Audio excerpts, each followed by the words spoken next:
We here again. We here again for another episode. Yes, sir. I am artist, aka Big Speaker. G White tuning in for another one. Yes, indeed. So this today we want to talk about, of course, HBCUs and PWIs. For me, Oh yeah, predominantly white institutions. What's yours, G White? HBCUs, Historically black colleges, universities. historically black colleges, universities. You know I had to get into it, bro. This gonna be Yeah. a good one. It's gonna be a good one. So I started to wear some butler attire, but I was like, most of it that I got, the sleeves is cut because of football, lifting weights in them, yeah, whatever. So, and then the rest, my family got. They stripped me of it. So, yeah. yeah, I had to put on how I do. For the thoroughbreds. One time for the home team.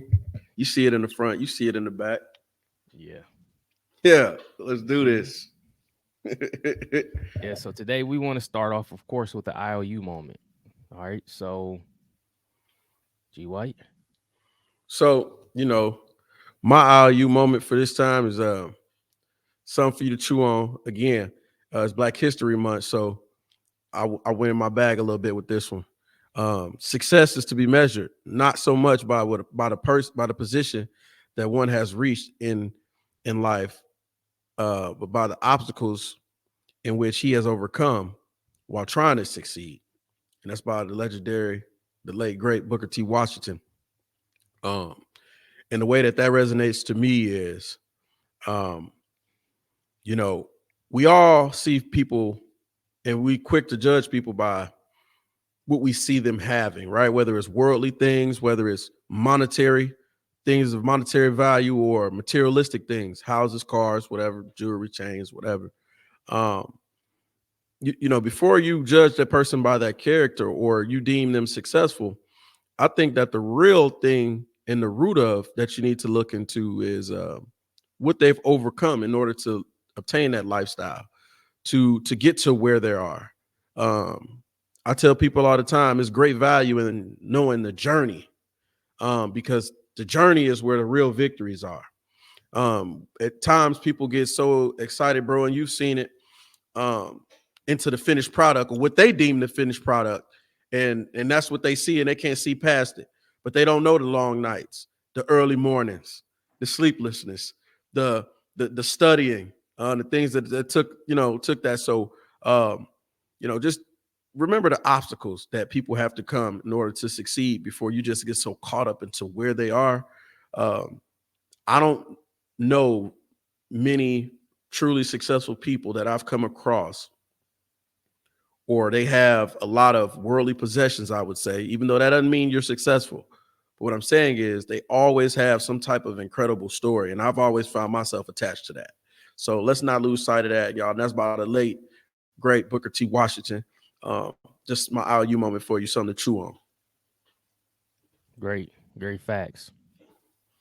My IOU moment is this: to foster wisdom, one should be told what is needed to know, not what is wanted to hear. Mm. So I purposely I purposely picked this. Um and when I get these different quotes and things, some of them a lot of times I is what I'm reading. So I'm reading books all the time.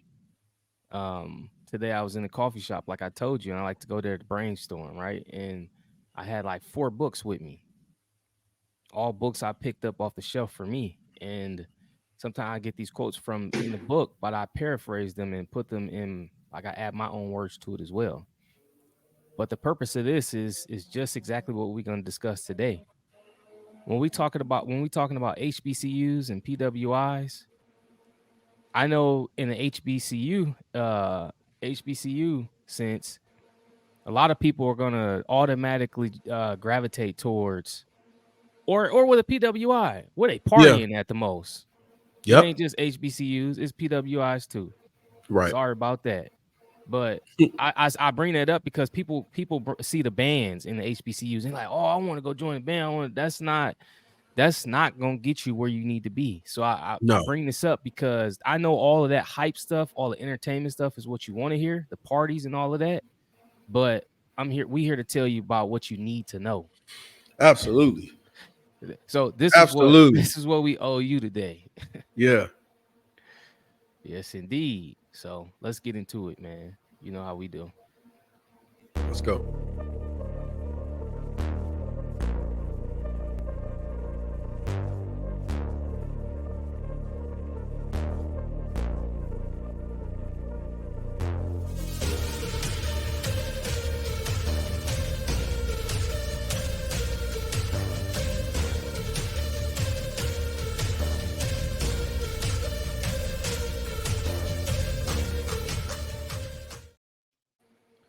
Yeah, Okay, yeah. So today we're gonna talk about navigating higher education, a positive dialogue on HBCUs and PWIs. What you think? I think that this is powerful. You see, I had to switch my glasses up. I had to put, I had to. I'm ready to get in it, bro. I feel like this is powerful for so many reasons.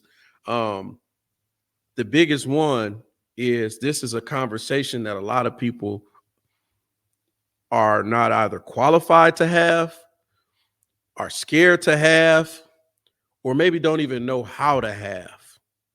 Right. And I feel like that we could do a good job of that. And I believe that, you know, a lot of people could benefit from this, parents, teachers, students, um, and help our overall educate our people when it comes to making a decision of which road best fits you and where to go, and to know you could still be successful whether you go left or you go right. It's Yep. not a wrong decision. And that it should be all put on the table at the end of the day and talked about. And it's a case by case situation. And it just shed light to our people because, like you said, there's a negative condensation on both in the Black and brown community where we talk about PWIs, and Yep. there's a negative condensation when it talks about HBCUs. But I feel good, and I feel like we're qualified to have a good dialogue and maybe give some insight that'll help somebody. Yep. So this is what I want to get to firsthand. For any of the viewers that don't understand when we say HBCU or PWI. So PWI, and we balance the two of these between the both of us because I myself, I went to Butler University, PWI. G White. Yeah, and I went to two HBCUs. I attended Grambling State University for my first 2 years in college, and I finished up at Kentucky State University. One is in Grambling, Louisiana. One is in Frankfort, Kentucky. One's Division One, one's Division Two. Bro played football. I Yep. played baseball. So we both. He's an alumni of a PWI, and I've been double dipped in that HBCU excellence. And we both have um, made great strides toward our definition of success. So Yep. And for me, I guess I left it out. I'm actually two PWIs because Purdue is considered a PWI. yeah, So we didn't even think about that. Butler, I attended Butler, and I have credits. Well, actually, my degree is from Purdue. So Butler University and Purdue University. You see what I'm saying? So we want to make that understanding clear here is that, most time getting straight into this, most time people say, well, what colleges or universities are considered PWIs? And I think that first we should say, what is an HBCU? And I'll give you that answer afterwards. So mm-hmm. I'm gonna give you like the Google definition of a HBCU because I want to. I'm looking at this from a person that didn't go to HBCU, right? Right. So the real things here, right? If I didn't have you to talk to, this is what I would do. Google what's considered a HBCU, right? And then I want the person who actually went there to give me the definition because this is wrong. I think Yeah. it says it says the Higher Education Act of 1965, as amended, defines an HBCU as any historically black college or university that was established prior to 1964. whose principal mission was and is the education of Black Americans. I'm just gonna stop there. Okay, that's the history of it. But go ahead and give Yeah, so I would consider that the grits with no sugar exactly. definition. That's the foundational Yeah, thing. that's the grits with no sugar. Yeah, um, I get what they saying with that, but yes, some of that, but basically that's not innocent. If I had to define, and this is just me, define the HBCU, I would say all of that, but I will also make sure to make mention of any institute that was formed back in the day where uh, people of color were able to get an education, a fair and just education, times to where it was segregated and we were facing Jim Crow laws and yep, things of that nature. Okay. But they need to upgrade that definition, right? Because yep. it is not just for people of color. And that's Originally, my point. Yep, yeah, originally, yep, yes. It is not like that nowadays. And I've been to two. And yes, it depends on which state that the HBCU is and probably how yep, the demographics kind of change a little bit, but none of them. I guarantee you, if you look across the HBCU footprint all across the United States, none of them are 100 or even 50% African American. That's the crazy part, bro. I've seen it whites, Hispanics, Asian, Indians, all of it. yep, All of it. You know what I mean? And people from walks of life, because that's just not the world we live in. And that was never our decision, right? yeah, We had to create HBCUs because we were not allowed to be educated or treated fairly or just amongst others. So yep, we never wanted to segregate ourselves. That was never our call. We just had to deal with what cards we were being dealt with at that time. So over time, when people of other nationalities became the HBCUs, of course we welcomed them with open arms. That yep, was never our cause in the first place. We just wanted to be able to read, write, educate, be qualified for certain jobs, to get certain skills and things of that nature. So that yep, definition is a little outdated, bro. yep, That's not the same. It's not that anymore. We've yep, evolved into so much more.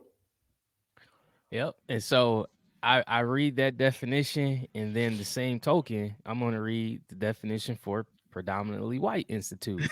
Now, notice the wordplay on the HBCU. That was a lot, right? Here's the Right. PWI. The term used to describe an institution of higher learning in which 50% or more of their students enrolled are white. That's it, right? You see what I'm saying? So there's nothing in there about how in the beginning, like for the HBCUs, they didn't allow black people in those universities. They Mm. didn't say nothing about there it was only white only or anything like that. It's a softer Right. approach. You see what I'm saying? Pay attention to that. Right, right. It's a It's softer missing that. approach. It's Yeah, missing that history they part of erased their history. right, I went to a PWI and look how I'm talking. I'm just giving you the facts. right. I'm not discrediting what the education offers you. I'm telling you the background, what you're gonna get, what you're getting yourself into. Absolutely. And they erase their own history. That's what tends to happen. Their histories erase the bad parts. But I think this definition is more accurate because it's just to the point. They could have used the same definition in the HBCU to a point, right? But Yeah. but that is what it is when it's the percentage is higher, and you can take that like it is. You don't have to take that with a grain of salt. Okay. Yeah. And I just want the people, before we get into anything else, no, this is a healthy dialogue. This Yeah. is informational. This is not to deter anybody from going either From way. either way. We're not bashing Yep. either way. There's give and take. Neither situation is perfect, right? Yeah. But you'll figure out what's best for you, right? This is not a bashing session of either route, either route. And some people may say that PWI is not a good term. That's just the culture we live in the dynamics of the environments. I mean, PWI, man, you know what we're referring to. So we mean no malice or intent on that. That's just how we label them. Right. The second part to this question I want to get to before we get into the fact check is what's a PWI? In my sense, okay, start over. What's a HBCU, Greg? Just name a few. Just name a few HBCUs. Oh, we're gonna go with Kentucky State University. Of We're gonna course, we'll yeah, go with we're gonna go with Grambling State University. yeah, We're gonna go with Miles College. We're gonna yeah, go to Tuskegee. yeah. We're gonna go to Albany State So yeah, University. we can stop Yeah, there. So we're now gonna go to listen, Morehouse. We're gonna go to yeah, Spelman, Clark Atlanta. yeah. And the reason why I just got to that because anything outside that is a PWI.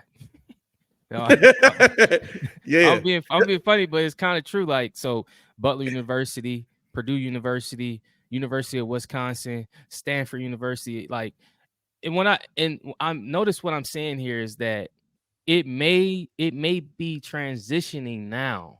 I understand that the numbers may be shifting. That's perfectly fine. But what I'm saying is, from a historical standpoint, these were not established with the foundation of equal ratios. Okay. And even when you yeah. check the enrollment numbers now, it's still unbalanced. All right. So now we got that out the way. Let's fact check. So I guess I'll go first, G White. So we want to do this where we fact check some things about PWIs and HBCUs. So of course I'll go for PWIs. All right. Yep. Number one, we're both gonna get four, or however many do you want to get. I'm gonna give four. I got First four one. for him. I Okay. got four for him. First one.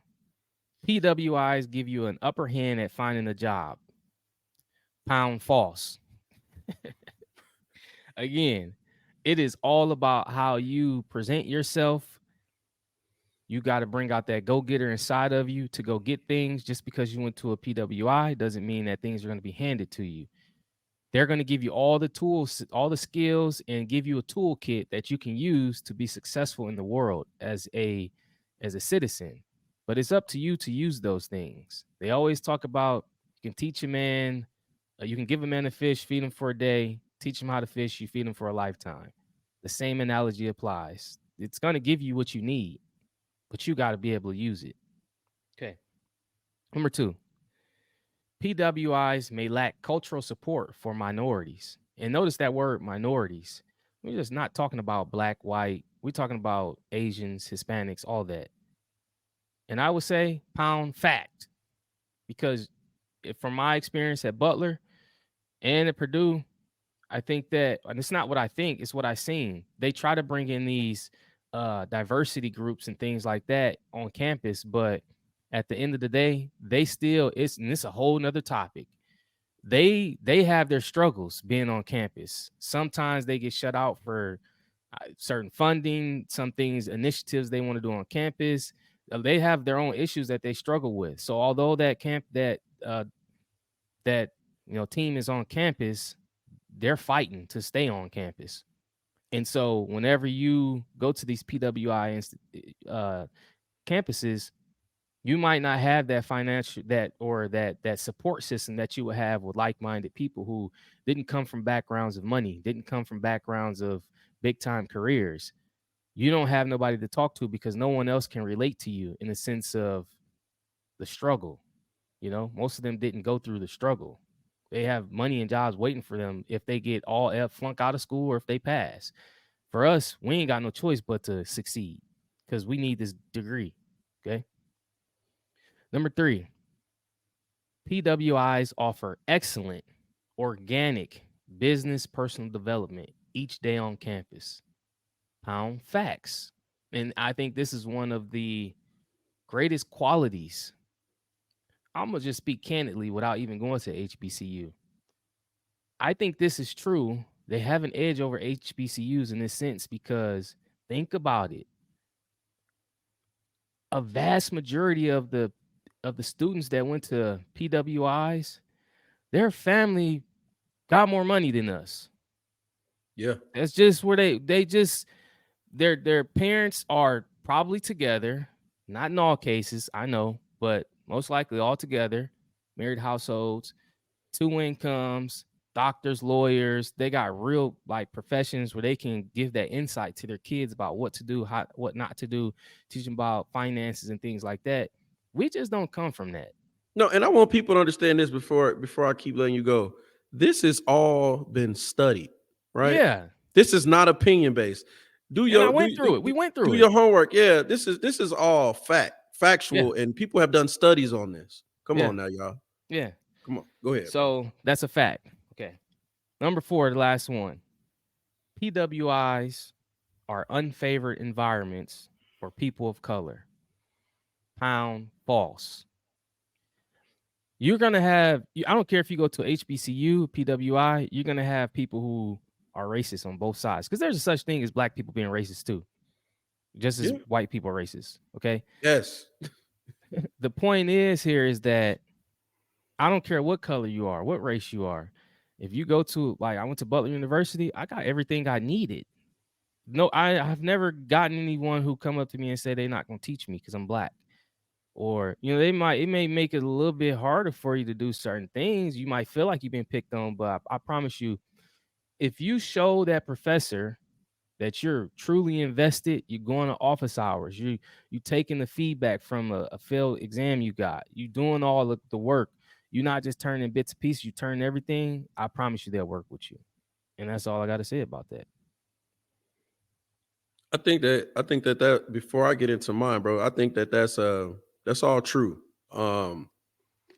As far as these false narratives, and and some of it is true, some of it's false, right? But it's these narratives and pictures that get painted, and I like how you dissected that because you know there's a lot of negativity in it. And we're not gonna lie, we're not gonna dance around it. And I can honestly say that before I jump into mine, me and you went to what I consider to be an HBCU of our city. Yeah. We come Yeah. again, for those that don't know, we are from a heavily Black and Hispanic demographic. Okay. So when you went to college, you went from that heavily Black and Hispanic demographic to being around a Yeah. more of a melting pot, more of mixed, Yeah. But more when and I was more there, white, brother, predominantly white. predominantly white, right? Yeah. So that was really the biggest adjustment, right? But you learned how to navigate and communicate, right? 2008 through 2013, just so people Right, have a reference of time. right. Which is not too long ago, depending on Yeah. your age, depending on how you want to look at it. And then me, which we from the same city, same block, same schools. Historically Black, predominantly Black Hispanic neighborhood to going to two HBCUs where a lot of it was already our culture, right? Already same type of slang, the way people dress, the way kind of people move. It's just people from different cities. Um, and you know, my biggest adjustment was in my professional career because I tell people all the time, I'm as currently still the only Black on the job. So, and I've been in a lot of fields to where I am the only African American. So I had to learn post college how to really wrap my mind around and navigate and communicate. So I would say, as going to a PWI, you faced that challenge a little earlier than me. Every day. Yeah. Yeah. You faced it a little earlier than me. Um, and I had to figure that out, right? When it's time to get the money. And Yeah. by the time it was to get the money, you had already had that figured out. Yeah. Now, it didn't hinder me at all, right? Because Right. I had to put that work in to make that change and to be able to navigate and understand and play the money game and to let myself to elevate and code switch. That's what Yeah. I think me and you both are pretty good at doing is code switching. Um, Depending on how you talk to us, depending on how we talking right now may freak some people out because if you grew up with us and we from around Yeah. the way and we hanging out, the dialogue is a lot different. Yeah. A lot different.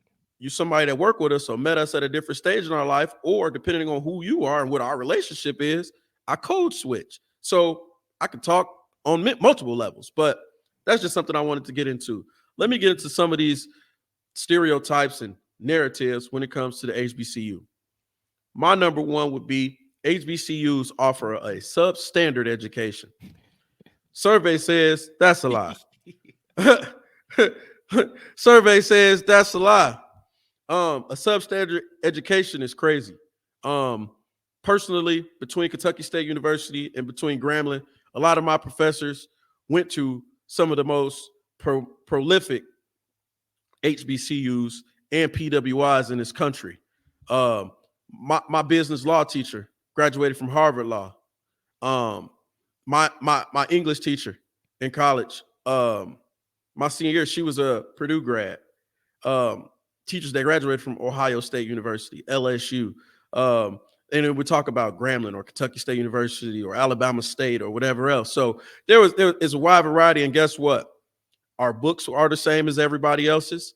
And you got top-notch educators teaching the kids. Now, it's up to the kids and the student body to invest, like you said, go into the office hours, go to tutoring sessions. And it's definitely not a substandard level of education at all. And a lot of my teachers pushed me harder because they knew that these false narratives are out there and that we would have to face them once we graduate. Number 2, HBCUs only enroll Black students. Kind of what we talked about earlier. Survey says that is false. Originally, probably yes. Those first years probably was 100% Blacks because nobody wanted to go to school with Black people. It was segregation. It was Jim Crow. If we're talking about the first years that HBCUs were established, of course. But that's been so long ago. And anybody that's attended an HBCU or even walk on an HBCU campus, right? If you live in those areas, go take a walk. Go to a football game. Look at the student body. That's so not true. Please stop spreading that lie. That's deterring and poisoning a lot of people's minds, is deteriorating people, deterring them from going to HBCUs. HBCUs, number 3, HBCUs don't prepare students for postgraduate life. That is false. I went to 2 HBCUs. There were a lot of specific.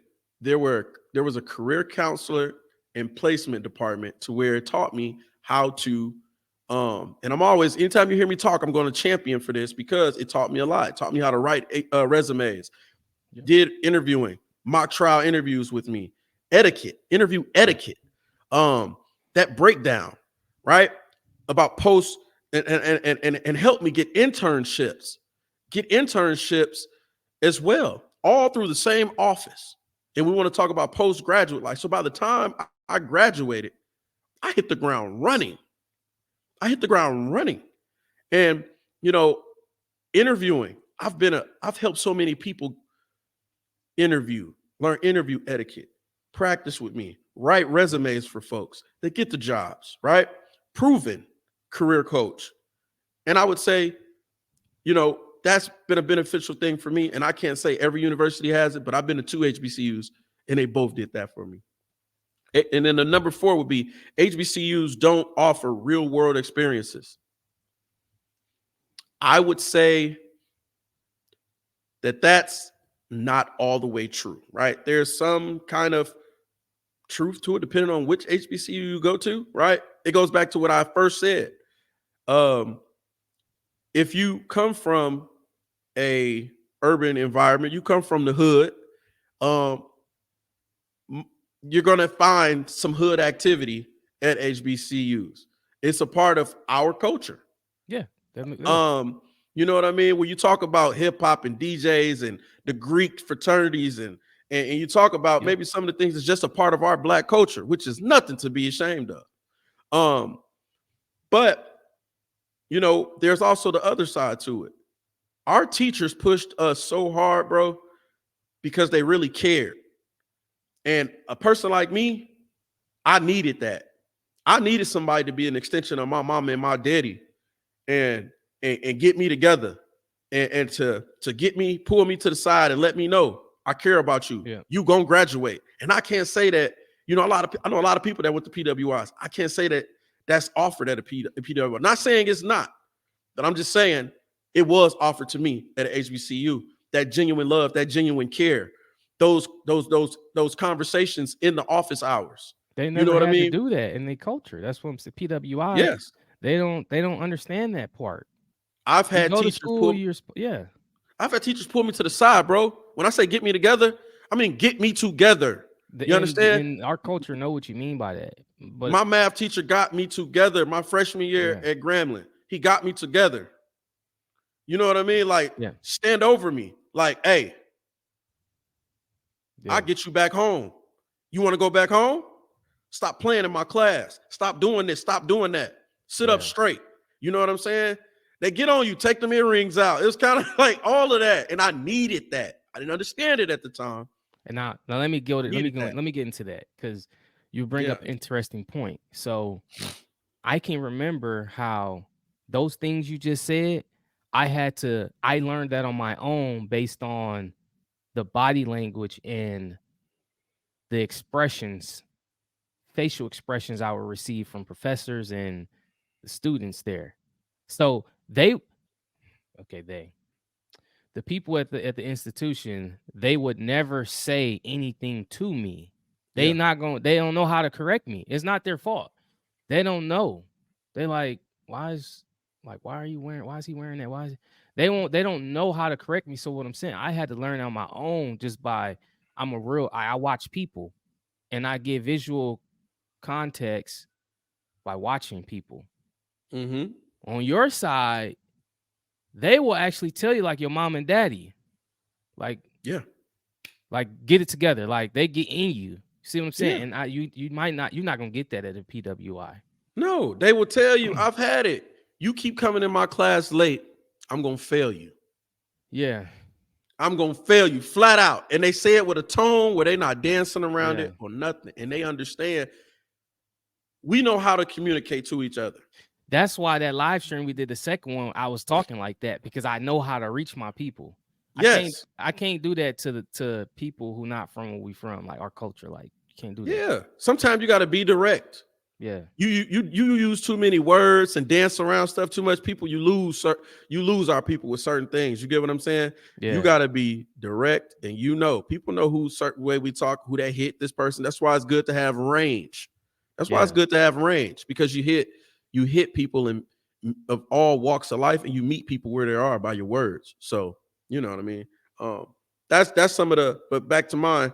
That's just some of the things that I would say are false narratives, and it just needs to stop. I think we all could just educate ourselves a little better. Get yourself on. First off, if you're watching this video, that's a major step in the right direction. yep, Um, help help the next generations to come. Just be educated. Make a decision that works best for you, your family, maybe what you want to do with your career, right? Maybe if you want to be a nurse, you look at PWIs with the best nursing programs and HBCUs and make your decision based on that.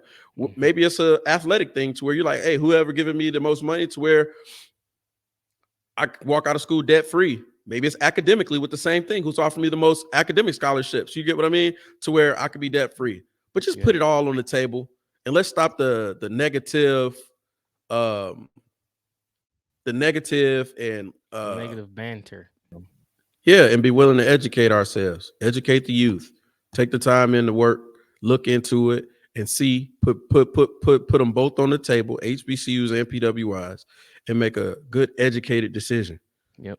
based upon what you find out, what you see, or what you know, right? Not off what somebody else told you, not what you heard, not what the negative narrative is. Actually get into the meat potatoes and make sure that we're making a good decision for the next generations, because everything ain't for everybody. And depending on what you're trying to do with your life, it may take you to a PWI. It may take you to HBCU. It all depends, but put it all on the table and make educated decisions. And that's all we're here to help for. And you're already doing that by watching this video. Yep. And then the last thing we want to say about this is understand and appreciate is that both HBCUs and PWIs can contribute to the cultural identity and the personal growth of the student. So the cultural identity part is like when I went to Butler, I seen the other side, a different culture, but it also allowed me to stay rooted in my current culture. I had Mm-hmm. to like I kind of had to like mesh the two, right? To be able to operate on both levels. So I can still be in touch with my where I come from, but I can now operate in the business world where everybody else is maybe operating differently from us. And then the personal growth that speaks for itself. college, going to college, period, is going to give you personal growth if you use the tools that you're going to learn there. Yeah. I would say mine was big on the personal growth, bro. I learned a lot. If we're talking books, yes, I learned a lot in college. Absolutely. But I'm gonna tell you what my big piece of chicken was from college. Put it that way. Yeah. It's the personal growth, the relationships that I built, being comfortable with being myself, not what society wants me to be. Yep. You know what I mean? Um, and growing that. I didn't have to be this rah rah tough guy. I didn't have to be on gang stuff. Like I didn't have to do a lot of that crazy stuff. Like I could just laugh, joke, Yeah. have fun, hit the books. Like I tell people, I never made the honor roll until I went to college. I was on the dean's list my entire times in college. In high school, that never happened. Yep. And that was me being myself. I could be all that and be smart and hit the books, be eligible to play, get extra scholarship dollars, everything. So it's definitely a personal development. And obviously, okay, I would say going to school in the South, going to HBCUs in the South helped me as far as our culture as well. Yep. Because some of us are I won't say removed, but it's a little different when you're raised in the Midwest, or maybe you raised in New York City somewhere. Um, it helped me just understand a little bit about Southern living and that Southern hospitality as well, which is deep rooted into our culture because most of our families, before they moved up north or moved to the West Coast or moved uh, Midwest, they're from the South. Yeah. So, it definitely helped me as far as my culture and overall development. Yep. That's for sure. So that is the foundation of it, man. Understand and appreciate the differences between the two, the history, where they're at now. Because PWIs, they you almost it's getting to a point where it's almost like not you can't call them that no more. Same thing with HBCUs. Like we get more and more diverse on both sides, but the foundational things still remain. So Yeah. keep that in mind. Yes. People need to stop being so soft to words, man. Yeah. That's another thing. There's nothing wrong with saying this is a historically black college. Yeah. It is. There's nothing wrong with saying this is a predominantly white institute. Yeah. It is. That's not a hate crime. That's not trying to belittle anybody. That's Yep. that's by definition of what those institutes are. So Yep. let's not get so tied up in the words. Yeah. So the next topic is academic offerings. What I want to say about this topic is that for the most part, there are really no differences in the academic offerings at either place. And I think that it's going to feel like we kind of breeze through this part, I think, but it's just because that I got to put this to bed too. Now, I do know that based on our conversations and people who I know went to HBCUs, they know just as much as I know. I know just as much as they know. So, and in fact, when you look at the different, like you talk about the books we had, like you go into the bookstore, they're using like the same vendors to get these books. It's not like we have this book, they don't have that. It's all the same material. You'll have certain schools that might specialize in a higher level of nursing per se, or higher level of engineering, but like Purdue is an engineering school. You can't pair that up with a school, even a PWI, a different, like you can't pair Purdue up engineering program with the likes of a I don't know, uh Tennessee, right? Or University of Memphis. It's like, and I don't even know what Memphis is, University of Memphis is considered, but my point is that Purdue is an engineering school, just like Butler is more of a medical school. It's like it's big on the medical side. So like you have to know what type of institution you are going for, and that a lot of times will Yes. dictate the specialized academic offerings. But for the most part, we talking about basic offerings that pretty much all of them going to be the same. Here's one thing I'll say about this, and this is kind of be it for me, is that all you got to do for this portion of this, the academic offerings, is understand that you're going to get the same material at each university. The second part is that just do your research. You can go onto each one of these different websites and see what they offer. All everything on there. You can even go down into the actual curriculum of what they're going to teach you in that. But what I will say about this is that because we bring in extracurricular activities into this discussion too. We alluded on this a little bit beforehand in the intro of this session, and we talked about the different like fraternities and things like that.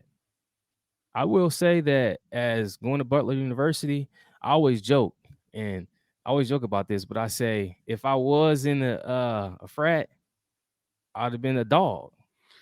that I that can just see that. I can I would see have been a that, though. dog for sure. Like I I can see still that. think about it sometimes, like, but I definitely would have been there. And guess what? I ain't see no purple for that on Mm. Butler University campus. In fact, when I really got into it, I talked to my cuz, Jack. I had talked to him about it for a little bit, and he was like, "Yeah, you can find some chapters out there. It has to be outside of Butler though. Like I would have to go like IEPY or somewhere to find it. You would have had to But get online at another campus, yes, basically. I would have had to go to another campus. Butler didn't have that because Mm. why? Because it's predominantly white. This is why I said it's okay to say predominantly white. They had things like Teak was like a football fraternity and like these other things that are well known for that community, but ain't no dogs around there. You know what I'm saying? Ain't even no Kappas. It wasn't no Kappas. See what I'm saying? Yeah, You're not gonna get that at a PWI, depending on where you're at. Now true. at Purdue is different. You're gonna get that. Like So actually in West Lafayette, yeah, I get what you're exactly. saying. Yeah. That's what I'm saying. So you have to keep those things in mind that you can't go on the website. You can't really experience this unless you talk to two people like this who can give you that knowledge. And this is what this conversation is about. Those nuances that you don't know about that you're not gonna get. Certain things that's why I bring up culture. You're gonna lose some of your cultural heritage by going to a PWI. That shouldn't and again, this topic is about what you need to know, not what you want to hear. You don't need those fraternities and things to make life better for you in the future. No, no. Neither That's one what I of got us. to say about that. And I would say this And I didn't join the frat. to put a period on the bottom. That's what I was going to say. Neither one of us are in the Divine Nine, right? I'm not. Neither one of us are Q dogs, Kappas, Yep. alphas, or anything like that. I'm a Mason. I'm a Freemason, but that came after college. But if we're talking about the academic offerings, same education. We all went to the same websites to order those books, Chegg.com and everything else. You didn't see a selection that said PWI selection or black college, Yeah. black college books. Yeah. No, you sat there, put them titles in or the authors for the books or the subject of the book, and you found your book and you ordered it, right? Same process at the HBCUs. But it's how you apply yourself. It's all in how you apply yourself. If you're really reading those books, getting into those studying groups, Yep. getting in those office hours with your teachers, those tutoring sessions. Shout out to the ACE Center, the ACE Lab at Kentucky State, where I was in almost every day. ACE Center, ACE Lab, I can't remember the exact name at Kentucky State University, where a lot of tutoring for all subjects. Take advantage of it, and it helped me out a lot. And then we get to the culture side of it, like you was just saying. You that's the crazy condensate, like negative thing that people have over. They think like, hey, in order for you to make it out of an HBCU or be successful, you have to be in a frat. Not true. Not true, man. Yeah. It's a lot of false stuff out there. Bottom line, you go no matter what school you go to, take advantage of the library, the resources that you have there. Don't focus on what you don't have there, and apply yourself into your field, right? And I would say this when we talk about certain programs like Purdue being known for engineering, I always wanted to be a business major. I never switched my majors or anything. I knew I wanted to be a business major. I knew I wanted to lead teams. I knew I was good at marketing, sales, and leading teams and management and things of that nature, right? The best place for me to go would have been to go to IU, to the Kelly School of Business. I knew that. If one of the best business schools, if not the best business school in the country. But guess what? I also wanted to play baseball, and IU wasn't an option. They weren't looking for me, and I wasn't looking for them. So I had to, okay, I didn't go to a school that had that wasn't really known for their business program, but they had a business program. And guess what? It's books and professionals teaching teaching these classes and these courses. I'm gonna do the rest to be successful. Okay, so it's a lot into it. It's what we always want people to know, and you make the best decision that fits you. Yep. You know what I mean? And And, and, and that's really all it is. Educate yourself. yep. And on those same lines, the same thing. You're not gonna find some of the frats that's at Butler on the HBCU campus. No, That's you're not gonna find that. So no. if you're on the other side of that road, think about that too. So yeah. All right, man. Community and support networks. Ooh, This one is big for me because, like I said, I come from a background where we struggled with certain things financially. And I like to tell this right here. If y'all ever seen Straight Outta Compton, the scene where Cube is on the bus writing rhymes, right? And he look out the window, he on the bus, got to catch the bus back home. He see kids and they BMWs, they fancy cars out there driving themselves, having a good time. You know what I'm saying? I promise you that's how I felt at Butler. And I'm gonna tell you why. I would have to ride around the campus on a bike from my uncle. Like that was or walk, right? I got friends who pulled up to practice BMWs, Lexuses. You know what I'm saying? Like we're not even talking about regular cars, man. We're not talking about like it was a hand-me-down, but it was a you know what? I don't want to say it's that damn ain't a really bad word. A damn good hand-me-down. You see? And I'm like, right. I'm looking just like Cube. Like, I promise I can remember this. Like, dang. And, that's how it was. And so what I'm saying is about this community and support network is that when you find yourself in a place of despair where you need some assistance on whether you may have a family member that got killed, you may have not enough money to pay for your books for a semester. That's happened Mhm. to me before. You may be in a rut where you was the top in your class before and now you struggling. There'll be somebody to talk to you, right? But they can't really help you Nah, they because they can't. haven't never been there before. And this stuff you saying to them is kind of like left field. Like, what do you mean someone killed someone? What do you mean you don't have money for your books? These are things you should expect, right? There's nobody who could really help you. At the end of the day, they're gonna be like, well, just keep pushing, keep that's what they used to tell me, keep, like one of those. So what I'm saying is you're gonna have to be your own support system in that sense. Now, however, on the academic side and the community side of trying to understand like life in general, how to apply yourself outside of college, steps you need to take to obtain a job, steps you need to take to get an internship, how to build your actual semesters out so you graduate on time and what course to take that'll better suit you for what you want to do in your career. Excellent. So it and that's what I want to say is that you'll have those support systems there academically is top notch, but from a cultural standpoint, the things we go through, they won't understand that. Hey, you spot on with that.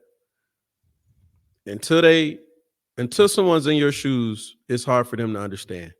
And all they're gonna tell you, keep chipping away at it, man. We'll pray for you, man. Keep your head up. They don't understand it. Everything to us is not a text message away. And our parents and Yeah. families and everybody, they did their best. It's Yep. just some of us are set up in different situations. Um, I would say, as far as from HBCU, we talk about community.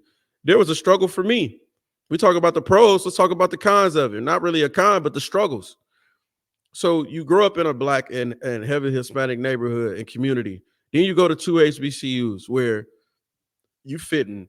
I mean, it's your type of music, your type of vibe, your type of energy, just different people that aren't from your neighborhood. There is a struggle as far as the community to go to stay focused, to remember, hey, I'm still at school. Hey, miss that party. Hey, don't go over there. Don't do Yeah. that. I mean, because it's so easy. And before you know it, you done flunked out of school. You didn't get your grades. Now you're back in your neighborhood because you wanted to turn college into your neighborhood. So And you it's ha- easy to do that because you feel so much at home. you feel so at home. You'll fail in your comfort zone. You got to have some self accountability for yourself as well. That's why I tell my buddies all the time. I told them, "Hey man, I catch up with y'all. Hey, I'll be at the party late. I had a car. I had my own car, so it's like I catch up. I'm the ride. You know what I'm saying? I catch Yeah. up with you.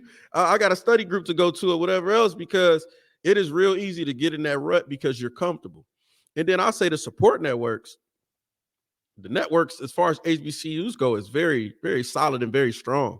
Um, I would say that anybody that goes to a PWI uh, that's of color can tell you that the camaraderie that we have with HBCUs is unmatched. My friends that I've met, they're friends for life. We don't got to talk every day. We don't got to see each other, live in the Yeah. same states. We pick up right Yeah. where we left off. And I feel like that's a lot of people that graduated from HBCUs.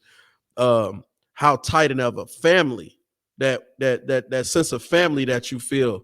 It was more than just I went to college with that guy. You really felt like that's your family, like my brother, like that was my sister, or whatever, because you come from a lot of same similar walks of life, and and to finish and to graduate and to be on some of those campuses and to be away from home.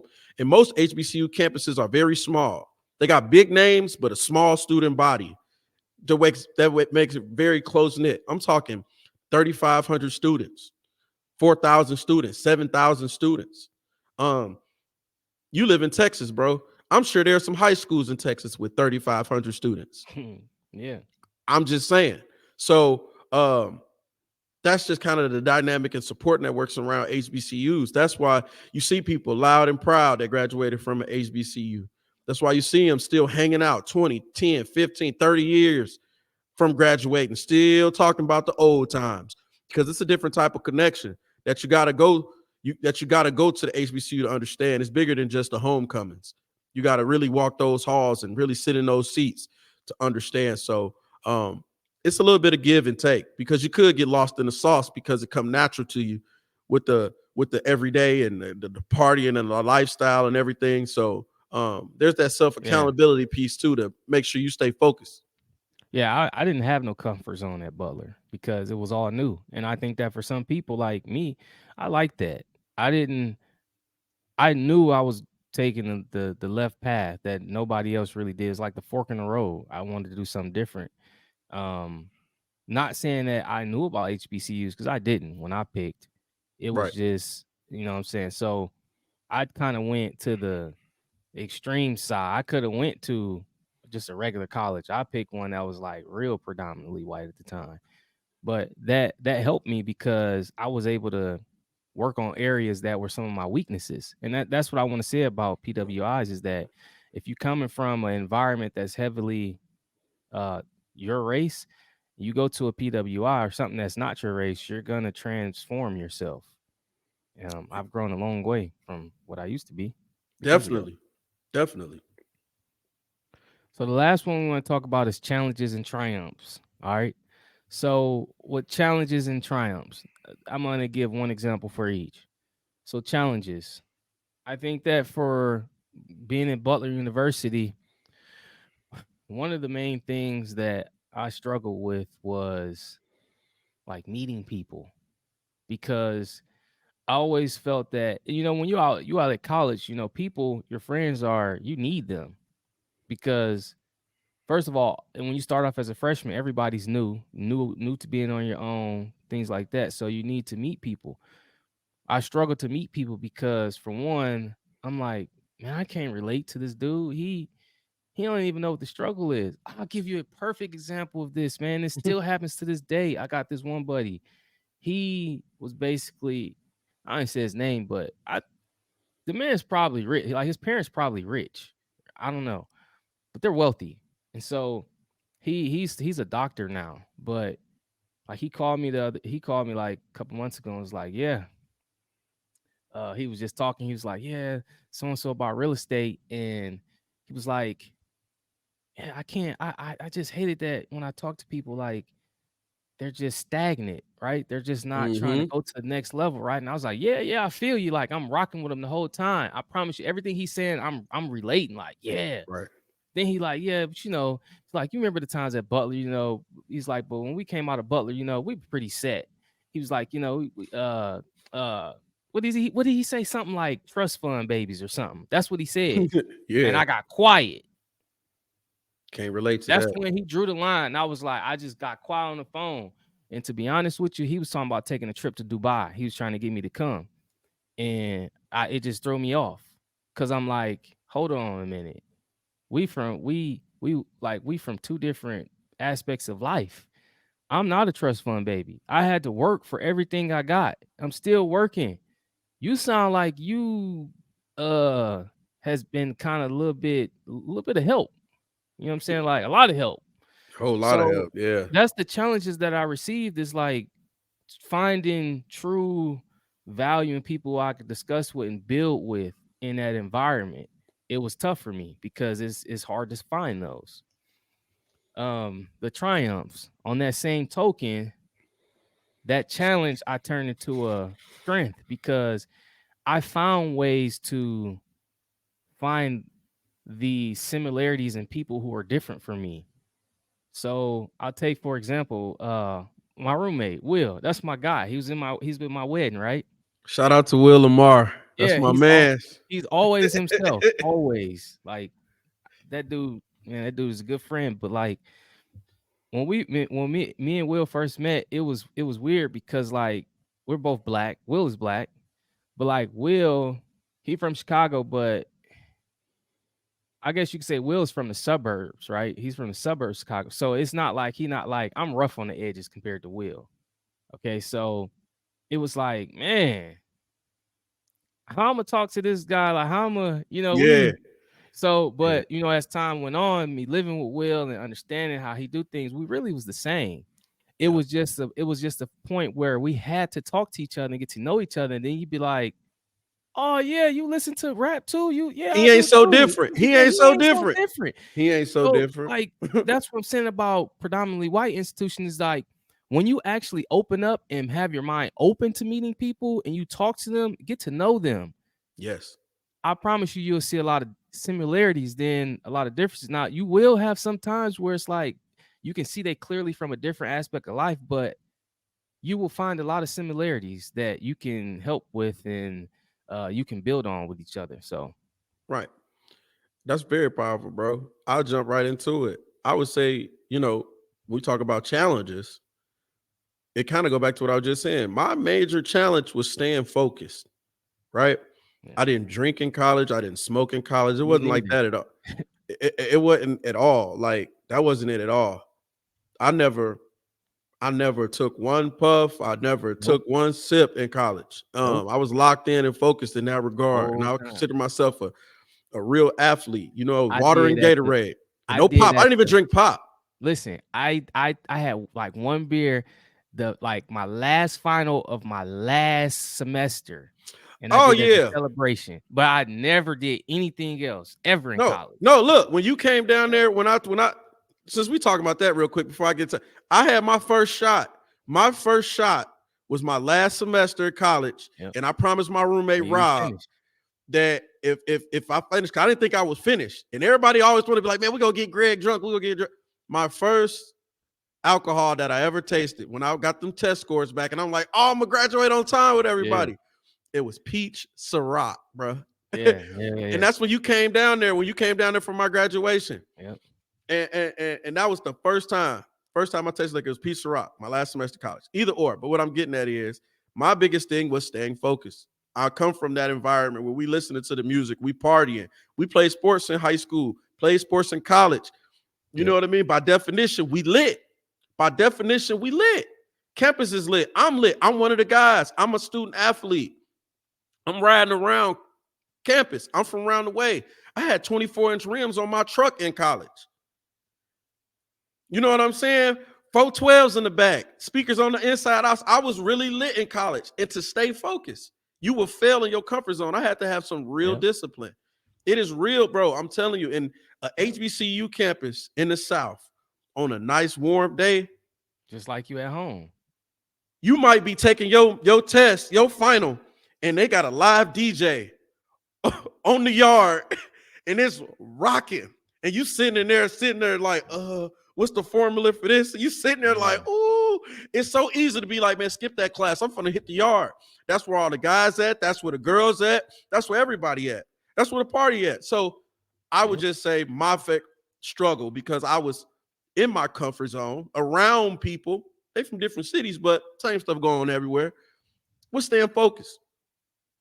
Um, my triumph is I feel like I've done what's good for my soul. You know, I'm pro black, I'm pro for the people. I Yeah. love our history. Um, Mr. Million Man March himself standing up for what's right, right? So I feel like I didn't know about HBCUs till I went to one. I educated myself. I stuck a course. When I left Grambling, I could have went to another school. I went to another HBCU, two Yeah. HBCUs. And not only did I go there, I can stand today against some of those and speak against some of those negative stereotypes because I did go to I used the resources that was available to me. I took school seriously. I took my teachers seriously. I took my body of work serious, my craft to master my craft. And I feel like I am one of the best in my field. So I feel like that's a triumph because I can stand in that crowd of people, if we're going left or right, to the people that went to an HBCU and has made it happen and can deem themselves successful, right? But what I will say is this, and I'm gonna ask you this. Don't you know people that went to school with you at a PWI that are successful, right? You know Yeah. successful people, right? Yeah. You know people that struggle to get They're jobs, correct? yeah. You know people that aren't working in their field, correct? Yep. Right? People who ain't doing Um, nothing. doing Went to nothing at PWI. all. Yeah. And I know the same, right? Yeah. At a HBCU. I know people that didn't. I know people that work at McDonald's and they're not managers. They're on Yeah. fries. Um, Yeah. I know people like that. And I also know people that went to HBCUs that are entrepreneurs, smart businessmen and women, nurses, doctors, Yeah. engineers, things of that nature. Same resources. It depends on the individual. Yep. Are you focused? Are you using what's there for you? Right? You're either going to make an excuse or make a way. Yep. So you're looking at two people right here. You're looking at the HBCU route. You're looking at the PWI route. And we made it work for us based upon our individual needs and what we wanted at that time when we graduated high school.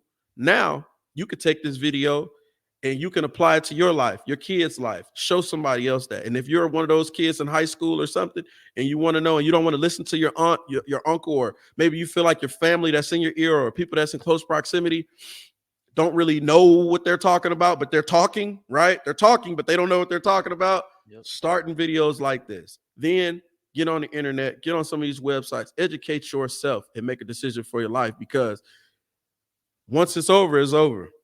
Once it's over, it's over. Make the best decision that fits your situation because it is a case by case thing.